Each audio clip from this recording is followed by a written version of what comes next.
Hey there, Tomorrowtown, Tennessee listeners. We've had a fascinating couple of weeks around here. We've told you about Vietnam veteran Larry Taylor a couple of times on this show. And last week at the White House, he was awarded the Medal of Honor. It was outstanding. Many people from Chattanooga and around this area made the trip to support Captain Taylor. It was great to see that incredible support firsthand. Then there was a parade on the following Monday to celebrate Captain Taylor. Then on Wednesday, September 13th, there was the annual Celebration of Valor in Chattanooga. The city is home to the Charles H. Coolidge Medal of Honor Heritage Center. The center is just outstanding. It tells the stories of Medal of Honor recipients in Tennessee and has a mission of education as well that teaches about the character traits of Medal of Honor recipients. Well, the Celebration of Valor benefits the Heritage Center. This year's guest speaker was Medal of Honor recipient Leroy Petrie. I got a few minutes with him, and I will have that for you coming soon on the podcast. We have seen so many outstanding events all around here the last couple of weeks. Well, in the middle of all that, Dan Seehafer visited East Tennessee. Seehafer is the brand new national commander of the American Legion. I had a chance to sit down with him for a few minutes a few days ago, just after he spoke to members of Post 81 in Cleveland, Tennessee. My very first assignment or my trip was to the White House. So not a bad thing when they say, Commander, what was your first trip or where was it and what did you do? And I can say, I went to the White House. And it was your hometown hero, basically, right? Medal of Honor winner, Larry Taylor, right? So that will be with me forever, forever. This is Tomorrowtown, Tennessee.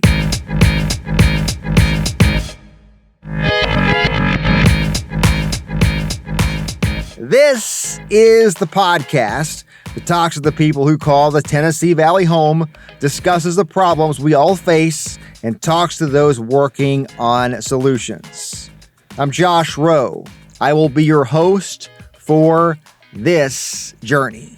Earlier, I called Dan Seehafer the brand new national commander of the American Legion. And when I say brand new, I mean brand new. I sat down with him on day 9 of his term as national commander. On day 5, he was at the White House watching Tennessee's Larry Taylor being awarded the Medal of Honor. I was there to witness a great honor to see a brother Taylor then receive that medal. And the beauty on that, I know that was the ceremony, but there was a ceremony that followed. That was top notch. That was more personal, more, I would say, affectionate, right from the heart. Yeah. Right from the heart. I had to leave on Tuesday, but I went back and watched it, and Dave Hill's speech, the surviving member of the team that Larry Taylor saved, boy, correct. That story's incredible. Yeah, I mean, if you didn't go like this a couple of times, I mean, you better pinch yourself to see if you're even still with us, because it was moving, and the sacrifice, the quick thinking. But that's exactly what I'm bringing to the forefront, because even the chaplain talked about it, even the defense director talked about it. About servant leadership, and that was Taylor.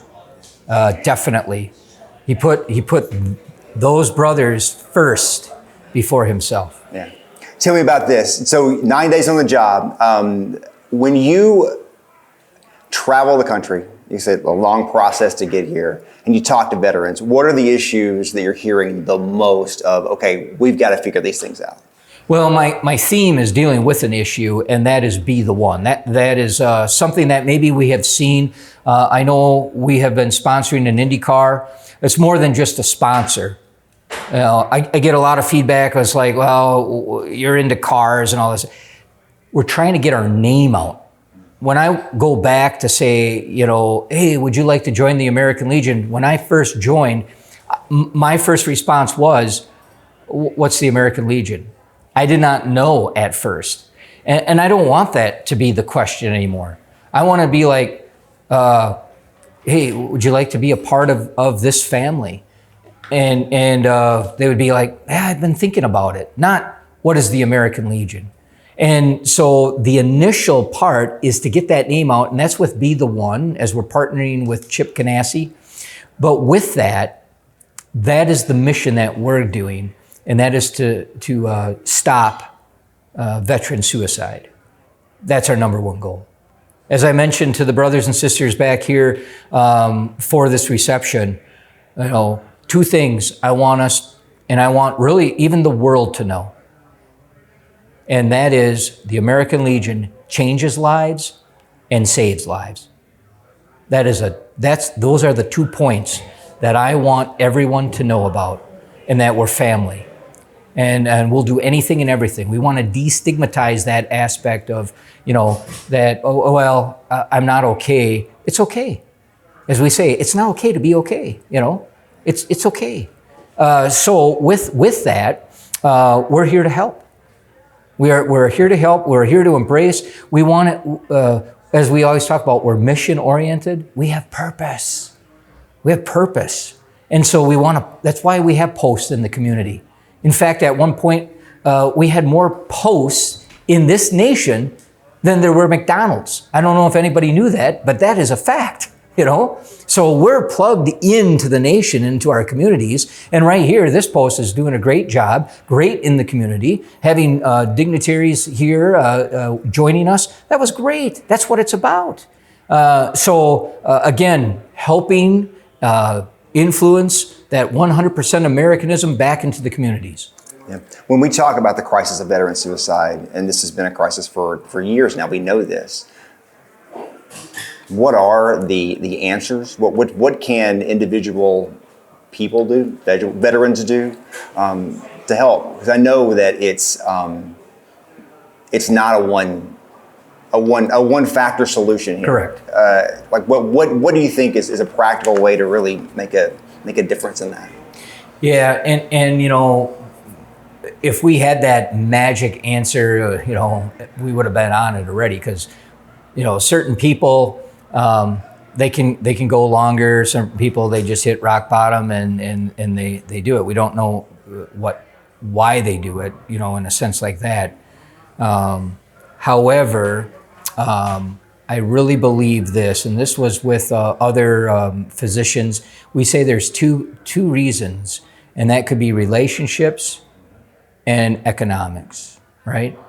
So when money issues happen and relationships happen, people get into this understanding that there's no hope anymore. What's the point of living? And that's where we want to reach out, get our name out there, get our mission out there, that we want to say this, join us. There's always purpose, and we will help you. We're here for you. You're not alone. I had, even as a clergy, as a chaplain, I had bad issues or issues in my life, but I had people that surrounded me, and that's what we're about. The whole family. It's not just Legionnaires, but we have an auxiliary. We have sons of the American Legion, as they remember their parents, right?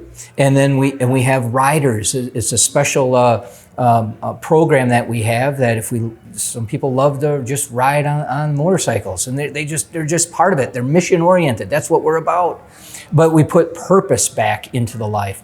And what's happening is we're finding out that basically about 180 days after our fellow brothers and sisters who served, after they get discharged, that's when issues occur. About 180 days. We have that on record and on factual record, that is. But with that, what's happening? What is the answer to that? So that's why we're really championing part of Congress, as well as getting this information out, that we have jobs. We have a place for you to basically work. We have these places so that, again, that's what we are. We help each other, because what's happening is a lot of people, or a lot of our veterans, when they get released, they don't know where they're going to live. They don't know what they're going to do. They're clueless. But they know they're getting out, so they do this little checklist. I may be getting in the weeds here on this a little bit. That's good. But what they're doing is they're checklist. They're doing this checklist, and they're getting processed out. They're done, and then they go to nothing.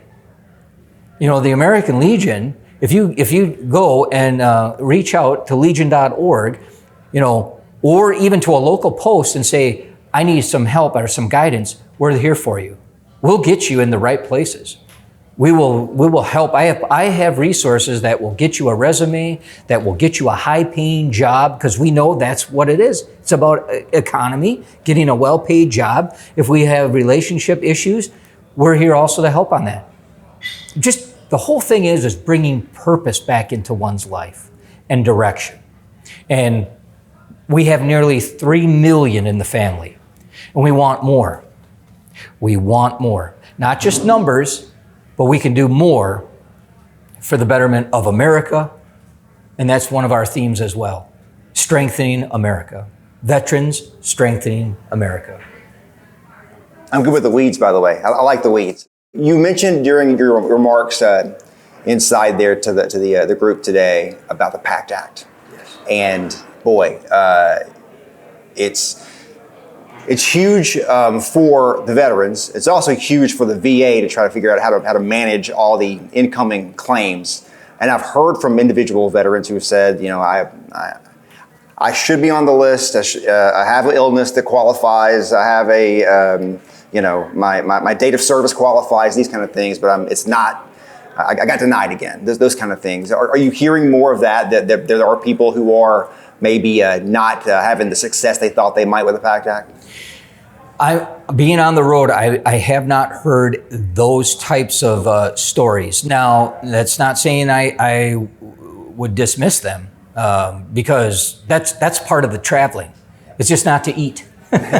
So that's why I do travel, to listen and put that ear on the road, put the boots on the ground. I want to know those issues, so when I go and testify to Congress, to that joint committee, I want to be able to share those, not to complain, but to help. Right? That's why I want the voice to be loud and clear and strong. Right? So if there is an issue like that, I want to know about it. So the thing about the PACT Act is, number one, it is vast. It is huge. There's a man that lives in this county. His name is Bucky Holmes, and he was. As you probably have read, right? It's not just the burn pits. It's a lot of different groups, Thailand vets from Vietnam era, and there's these guys who served in the Marshall Islands in the 70s, who were there to clean up radioactive material from nuclear testing and all that. And one of those guys told me that he had submitted some claims. And he should be in the group, but for whatever reason he got denied or something. He was having problems. And now I think that's the thing is sometimes it's anecdotal. Sometimes they didn't write. You know, as you well know, when you fill out a claim, if there's something a little bit off, correct, it's going to get kicked back to you. And so this is the beauty. This is very important for everybody to know about. We have service officers trained and accredited. It's very important. People know this, okay? Because we're hearing a lot of stuff on the tube. TV, you know, call this 1-800 number, the lawyers and all these things. Hey, and I'm all about capitalism. I'm all about, trying to help if their heart is in it. But most of the time, what they want is money. They want the veterans' money. That's what I did mention for the brothers and sisters in there, that just because the PACT Act has been passed, everything is now done and we're supposed to just rest. No, there's predators out there. And so on that question, it's a twofold. So we have to be careful for that. But I want people to go to our service officers. It's FREE, free. And they're veterans. So we talk about the heart. We talk about, as I always put it, you know, our theme with Be the One, and I know that's a suicide issue, but even this is, and I tag it with this, because after all, it's personal. So each veteran is personal to me. Everyone who served, put that uniform on, is very personal to me. And I do not want them charged for something that they should receive, something that they earned, in fact. So that's very important to me and important to our organization, important to this department here, right here in Tennessee as well. Final question for you. I'll leave you on this. I'd love to give your thoughts on just leadership in general, right? When you take over a position like you have, that comes into play a lot because, as we know, our veterans community is strong. You've got, some amazing people, inside the community, but there's also people who are struggling with problems. And so how do you lead the veteran community in 2023? Well, what I'm doing is, and through my travels, I'm really highlighting servant leadership. And I'm glad you asked that because in a nonprofit, I think servant leadership is where it's at. And as I go through, I know if you look it up, there's a lot of, different types of leadership and things like that, and the entity of leadership. But I'm looking at the 3 C's: competence, character, and commitment. I think it's special in that. And then associated with servant leadership. I'm giving my time, my talent, and my treasure. I put my life on hold because this is very important. For 1 year, I'm this. And I'll go back. I'll still be a mentor. I'm still going to continue. I'm never, ever going to stop being a Legionnaire and give up. I'm just going to go back home in a different role. But for right now, I want that message also to be clear too, dealing with leadership, having that servant attitude. I'm here for you. And again, we're a family. So we're not perfect. I'm not saying that. But having a family like this, that is an ally. And that's about this. And again, I'm doing it because, well, those who served and continue to serve are very, very personal to me.